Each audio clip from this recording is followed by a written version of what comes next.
আগের ভিডিওতে দেওয়াই আছে কিভাবে আমি এই লাকি ব্যাম্বুগুলোকে মাটিতে লাগিয়েছিলাম। লাকি ব্যাম্বুর যে কাটিংটা আমি লাগিয়েছিলাম সেটা আজ দেখব তাতে রুটস এসেছে কিনা। এটা খুব সাবধানে মাটি থেকে তুলতে হবে, নাহলে যদি এর শিকড়টা বেরিয়ে থাকে তো সেটা নষ্ট হয়ে যায়। সেই জন্য এটাকে আমি আস্তে আস্তে তুলে দেখব কি এর শিকড়টা এসেছে কিনা।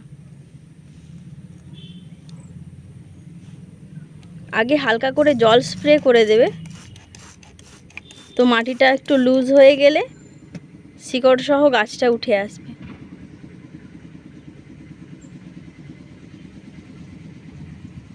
এই দেখো কত সুন্দর ছোট ছোট রুটসগুলো এসেছে।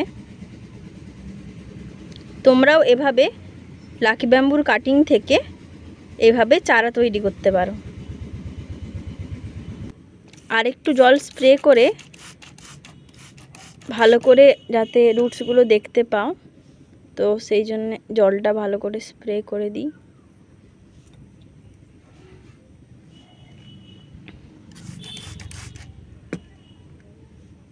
এইবার ভালোই করে দেখতে পাবে।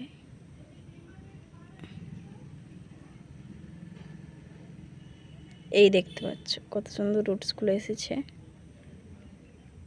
আর জলের থেকে মাটিতে এগুলো খুব দ্রুতই বেড়ে যায়।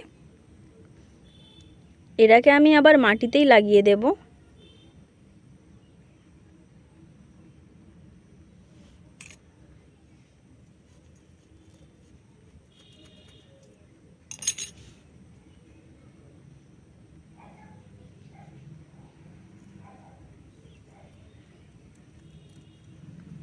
ব্যাস, এটাকে এভাবেই ছেড়ে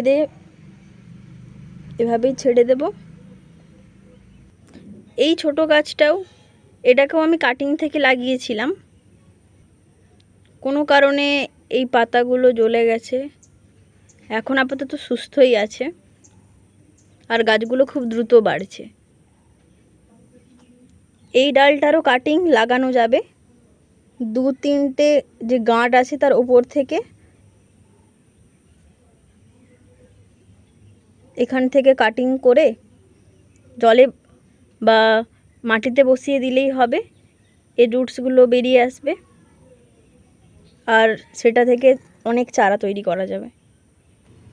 এই গাছগুলো সুস্থ রাখতে হলে 1-2 দিন ছাড়া ছাড়াই এর পাতাতে নর্মাল জল স্প্রে করতে হবে, না হলে অনেক দিন জল না পেলে এই পাতাগুলো হলুদ হলুদ হয়ে যায়। তো আজকের জন্য এতটাই, দেখা হচ্ছে নেক্সট ভিডিওতে। বাই।